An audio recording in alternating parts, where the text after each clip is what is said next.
This episode is brought to you by Allstate.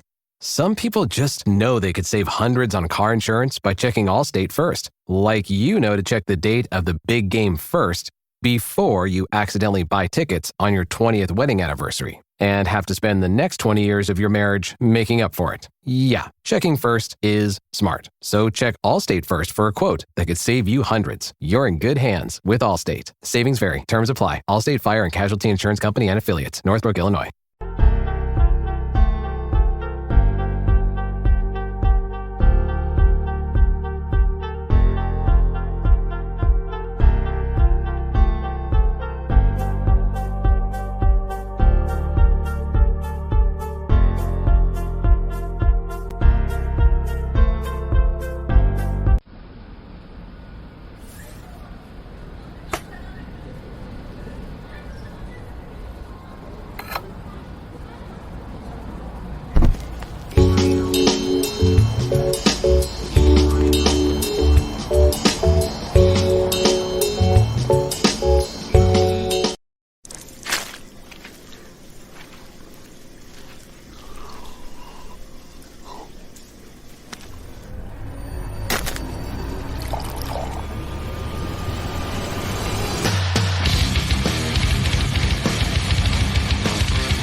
All right.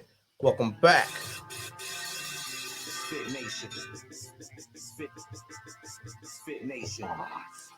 If you're a veteran or you're struggling and feel like you are leading a path towards the darkness, stop and think about those who are around you. Think about how they truly value you, how they will miss you. You are not alone. You need to talk to someone. Someone will listen to you. If you feel like you will be a burden to someone or feel embarrassed to tell your story to one of your friends or family, call the hotline at 988 and press option 1. Don't make a permanent solution to a temporary problem. If you're a new listener, thanks for joining us. Please subscribe to our show on your favorite podcast apps. Don't forget to subscribe to our YouTube channel at _MisFitNation. That's _MisFitNation. Subscribe, click the bell. This will keep you up to date with our latest news, episodes, and of course, the stories of our guests. Speaking of which, our next guest holds a Bachelor's of Arts in Fine Art from St. Joseph's University. She's completed her Master's in Applied Clinical Nutrition cum laude at New York Chiropractic College in 2017. She's excited to start her own business in nutrition and give power back to the individual. Using her many talents and introducing three main modalities to help her clients feel empowered, happy, and healthy: yoga, customized nutrition consultation, and essential oils. She has worked with clients and been successful in treating and aiding the support of following ailments: Parkinson's, chronic Lyme disease, digestive issues, malabsorption, autoimmune disorders, and more. So without further ado, let's welcome Gina Cerbone, to the MisFit Nation. Welcome, Gina. Hi. It's great to have you on. Great that we got connected through a mutual friend and get this thing going. And she said that you'd be great to come on here and talk to our audience, knowing what our audience is made up of: a lot of veterans, a lot of first responders that have been through a lot of trauma and dealing with that pain and self-medicating and doing things they shouldn't be doing to make it through life after the service and such. So I figured having someone that deals with yoga, wellness, and nutrition angles would help give more tips and tricks to help veterans and those who are afflicted with trauma make it through this. So thanks for agreeing to come on. Yes, thank you. Thanks for having me. So if you don't mind, tell us a little bit more about your story than what I just shared. I just read a little tidbit, I guess, of your journey. If you want to add more to it and go as far back as you want to go and bring us to where we are now. Yeah, so I started yoga when I was in high school. So I was a lot younger and I was stressed out, and my mom's like, you need to go to yoga. And it was like, I guess it was 2003 or so. So it was before it was really mainstream like it is now. And there was this little place that we went to, and I was a dancer, a ballet dancer. So I would go to yoga after my dance classes, and I did it for a while and I liked it. But it wasn't very consistent. It was very superficial. And then again, my mom said, you need to go to yoga. It was after I graduated college, and she was like, you need to do something. And I was kind of like in a time where I didn't, like, you finish college and you kind of don't know what to do. Like, I started work and I did all of that, but I felt like kind of depressed in some ways. Like, I didn't know where I was going. I feel like I always call it like I'm in the beginning of my life crisis. Like, I didn't know what to do. And my mom said, again, you should start doing yoga again. So I went with her to classes, and then it really stuck. And it was beyond just everyone thinks yoga as the physical posture. So like doing the poses that you see, online or in a classroom, but it's very much deeper than that. Like, there's a lot of philosophical texts that you can read, and what we call pranayama or breath work. So going into that more deeply really helped me to kind of feel better. And now you turned this into your now business using yoga, being a yoga instructor, a nutritionist, and a consultant now, right? Yes. So the funny thing is, I never wanted to be a yoga teacher at all. So I did my teacher training in 2012, and I told my teachers, I was like, I don't want to do the practicums. I don't want to do the teach in front of everybody. I just want to do this for myself. I want to learn more about yoga. And I don't want to teach. I'm never going to teach, I told them. And they were like, okay, but you still have to do all the practicums. You still have to do everything because you're getting the certification from us. So I was like, whatever. Okay. I was like, not happy about it, but of course I did it. And this is like literally what I do. It's my job. And part of it is because I felt so good in doing yoga, and I wanted to provide that same feeling and help other people feel the same way, and kind of take the knowledge. So yoga is a tradition that, dates back thousands of years. So it started as an oral tradition. It's been written down, some things. And I wanted to take that tradition because I learned it from my teachers and continue to teach others what I know, because it helped me so much. And I know it's helped others, because even throughout the years, you don't get people telling you all the time, but once in a while I'll get a letter here and there, an email here and there of how much yoga has changed their life for the better. And so it makes it all the better doing it and teaching. I'm sure it does. I'm sure if you have a studio, I guess, if you have the same core people, you see their smiles every time you do a session with them, and you see them becoming better people as you do as well. Mm-hmm. Mm-hmm. Exactly. That's got to be helpful. And all this because your mom said you got to do the yoga. Yeah. Twice. My mom said I had to do yoga. So you did it. I mean, you listened. That was good. A lot of people would have said, I'm not doing yoga. I'm going to go work at Burger King. That's better. I'll show you. Exactly. So with like when I got out of the military in 2015, one of the other misfits got out at the same time, Raymond Bird, and the Wounded Warrior Project pushed us to yoga. And being the type of guys we were, we went into that yoga thing not knowing what yoga was really. We knew like pictures and stuff we've seen, but we took everything that they told us to do in the studio as a challenge. So if they said do this move, we challenge each other to do it to the longest. Who can do it longer? Who can look like they're in more pain? And by the end, we did a headstand on our first day. But that was the last time me and him ever went to yoga. So I'm sure there's a reason why Wounded Warrior Project wanted us to go there, but it didn't transpire the way they wanted. So if you could share how yoga can help those dealing with the PTSD or any other kind of trauma to kind of release that through the practice of yoga. So there are a few different styles of yoga that you can do, and you might have been in like something like what they call a flow class, where you do posture after posture. It's linked with the breath, and it's more of a flowing class. So that's also a good way to help, reduce stress and things like that. But there's also restorative yoga. There's yin yoga. I think restorative yoga could be a good modality, just because it's more of a place of rest. So you set up the student, or I would set up the student, or, you can read books about it too, or go online and you can do it yourself. But you put the student in the posture, you come into the posture and you're fully supported by all of the props. So your head's supported in a certain way, like all your bones are supported so that your body can then release and relax. And we hold a lot of tension in our bodies, especially if you've gone through a lot of trauma. And you know how like dogs and animals shake and like, kind of let it go after, a rustle or something.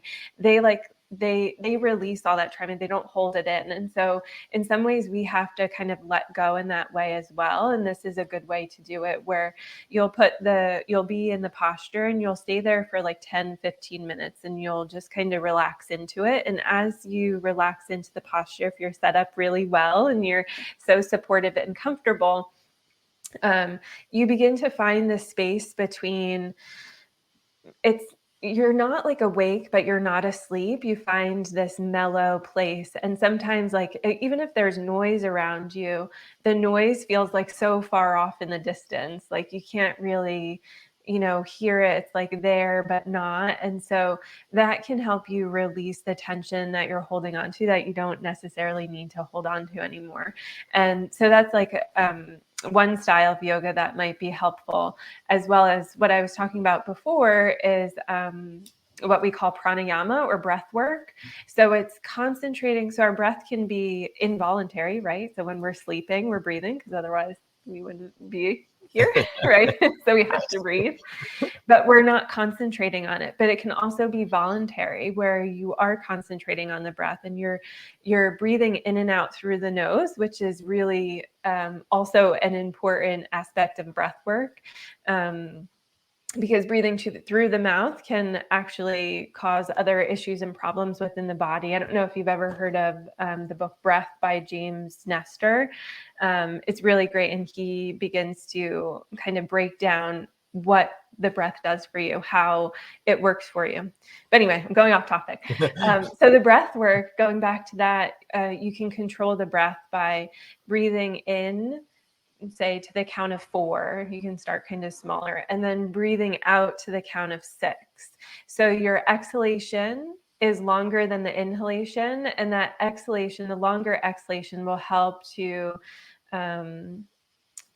release the nervous system. So instead of the flight or flight, you're in the rest or digest. So you're kind of calming the body and bringing it back to this calmness. So I think that could be a real helpful tool as well, is just concentrating on the breath. And it doesn't have to be for very long. You can do it for 5 minutes. And I always tell my students, if you're using some sort of breath work, something specific, and they say to breathe this way, but you're like hyperventilating, then always stop and, go into your normal rhythm and then come back to that breath work. Because sometimes it takes a little bit to get used to breath work and moving through that. So definitely don't go into it as it's a challenge. Go into it as Right. a place to make yourself better. Right, exactly. Yeah.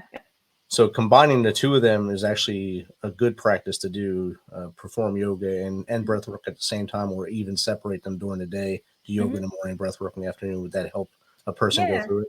Yeah. So sometimes in a class, you might do some certain specific styles of breath work.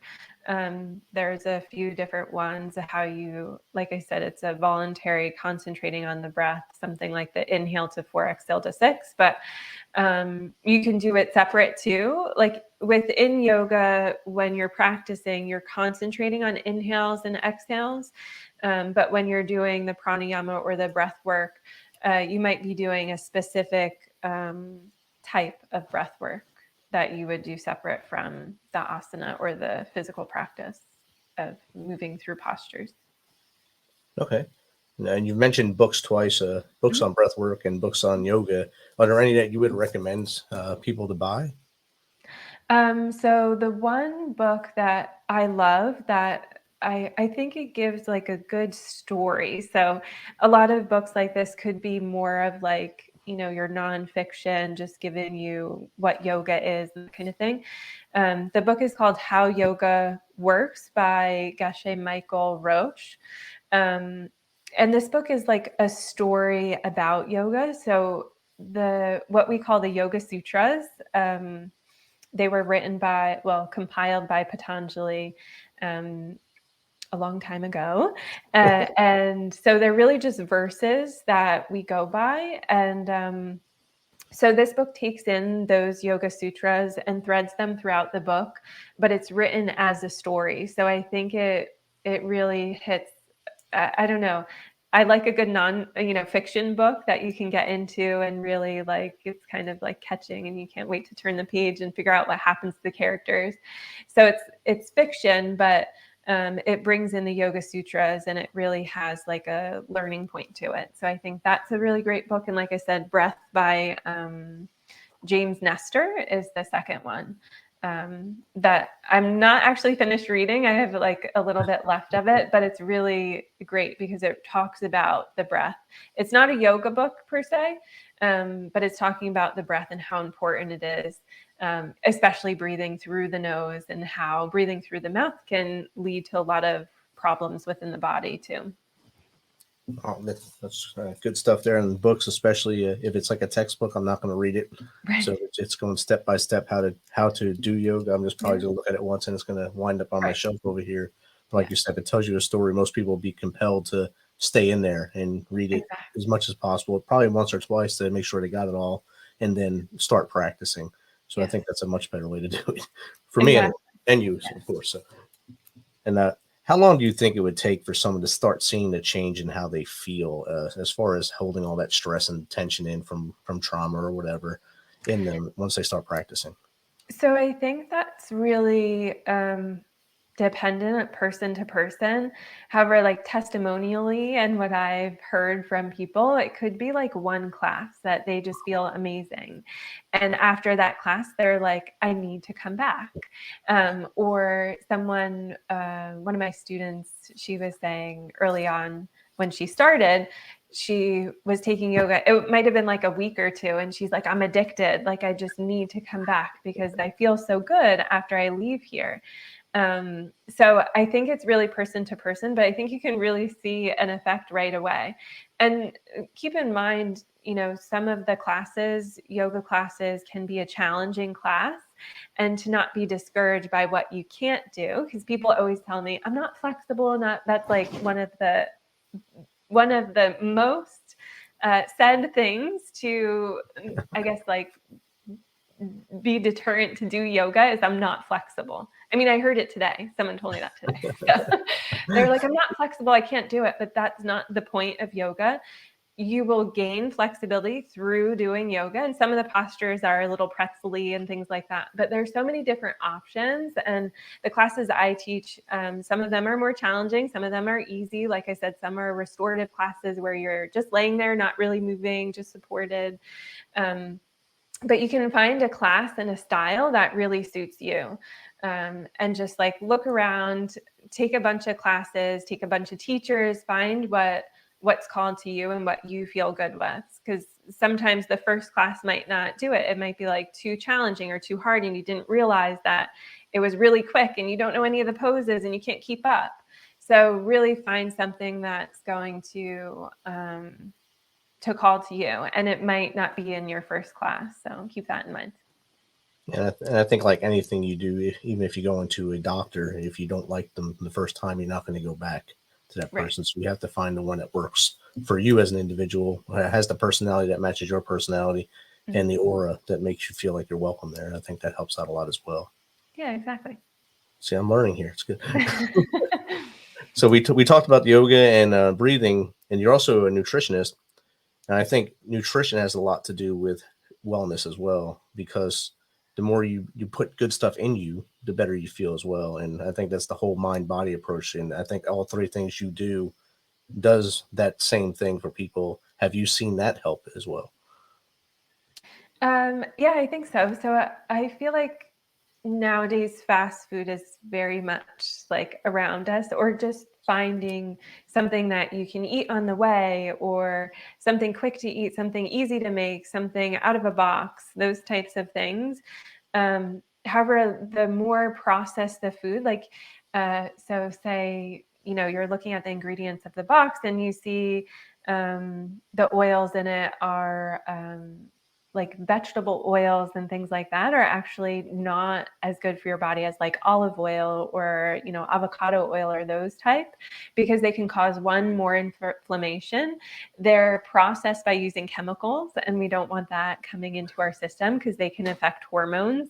And then hormones really regulate a lot within the body. So it can affect mood and sleep and really everything.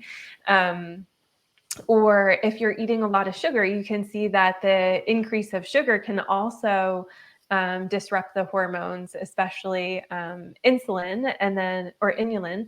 And then inulin can disrupt testosterone and all of the other hormones that are helping regulate other things within the body. So it's really like a cascade effect of what you eat can really affect how you feel, how you sleep. Do you sleep well or don't you sleep well? All kinds of things. So it definitely is, one-to-one, and what you put in your body and how you're going to feel. Kind of like a car. If you treat it right, it'll treat you right, I think. So Exactly. you'll make it to that destination you want to go to, or as long as you want to go, that it'll help you out a lot better. But a lot of people need that little nudge to get out of like you said, the convenience of driving past a McDonald's or Chick-fil-A and saying it's much easier to stop there than go through the grocery store and walk through the green side and buy fresh stuff. Exactly. So a lot of times I'm a vegan, so I don't eat meat. So I go to the grocery store, I stay in the vegetable section, I get some grains, and then like I'm out of there, like the quickest shopping. But having a lot of vegetables, then, even easy things like, instead of getting, I like donuts and I like cookies and I have a little sweet tooth too, but a lot of times I won't buy that. I live alone, so that could, if you have kids and things like that, they might want those snacks, but, grabbing pears and bananas and peaches and grapes, those are, naturally sweet with all the fiber that help to, absorb in the body and digest and use the sugar that's within the fruit more long-term than like if you have like a Snicker bar and you'll be like really high and have a lot of energy and then like crash because you have that sugar high. So yeah. The definite sugar rushing takes you up and down, kind of like drugs or alcohol, brings you up and down real quick, and then you have to keep fighting to get that same high again. It's kind of an endless cycle for you. Yeah. So my daughter was a junior in high school. She became a vegetarian when I wasn't home. I was in Afghanistan. So on the phone, I was like, we're meat eaters. We don't do that. We don't. That's not us. And so when she did, I wanted to support her as well. So I started reading how to cook for a vegetarian, how to make sure she gets the right amount of proteins to keep playing soccer and have all the energy she needs to do. So I learned all of it, but I was still hard-headed against it. And it wasn't until last year I got diagnosed with the alpha-gal syndrome, where I got bit by a tick and I can't have anything that comes from hoofs or feet. So any red meats or anything like that anymore. And I'm also allergic to omega-3 and allergic to fish. So that's fish and then peanuts as well. So I have a lot of things I'm allergic to now. So I'm down to chicken is about the only meat I can eat. So I eat meat and a lot of vegetables now, thanks to her. Oh, wow. Yeah. Wow. I've never heard of that before. There was another guy in my office who had it and I laughed at him and then I got it. So I guess it was karma, but so I guess it was a blessing and a curse and a blessing. So I'm down to chicken now. Oh, wow. So I too can shop very quickly. Just one more aisle. Chicken and vegetables. Chicken and vegetables. That's it. Like 2 turns, and you should be out of there except for lines and maybe talking to a friend in the store. Yeah. So if someone wants to get in contact with you, Gina, how would they do that? So I do have an email and a website. You can find me on Instagram at Spoonful of Om. And then my website is spoonfulofom.com. And then my email is gggigicerbone@gmail.com.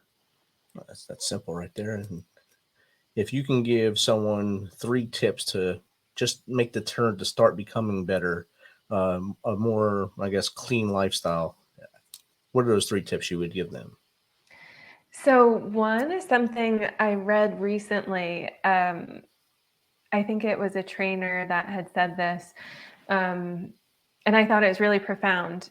You don't have to do everything all at once, but they had told the group of people to get dressed, go to the gym, go to the gym, get dressed in your gym clothes, get changed, and go home.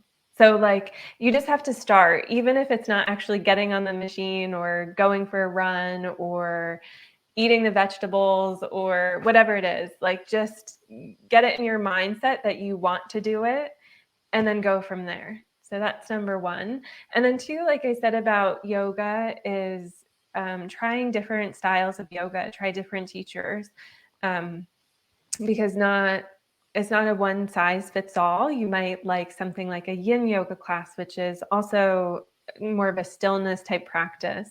You might want to do more meditation rather than the postures. You might want to do a class that is very active and you're flowing really quickly and it's a lot more challenging, and that's your thing. So try different things like that. What's the third one? I guess give yourself some grace, right?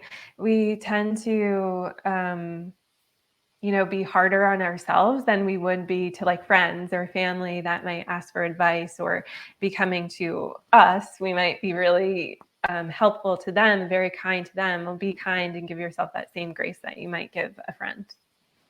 We're definitely our worst critics, and that's great advice. All three tips are great advice. Misfit Nation, make sure you heed that advice and visit Gina's website, and it'll be in the show notes. It was also on the screen as she was speaking, so if you've seen it, you probably could have took a picture of that, or it's in the notes. You can also click it and go through it. Gina, thank you for taking some of your time and agreeing to come on and hang out with the Misfit Nation. Thank you so much for having me. It was awesome. Appreciate you. Thanks for checking us out and being part of the Misfit Nation. Don't forget to visit our website at themisfitnation.com to catch up on all our episodes, including this one, and to get some Misfit Nation gear or buy our book. As always, be humble, stay hungry, and keep hustling, because we are Misfit Nation.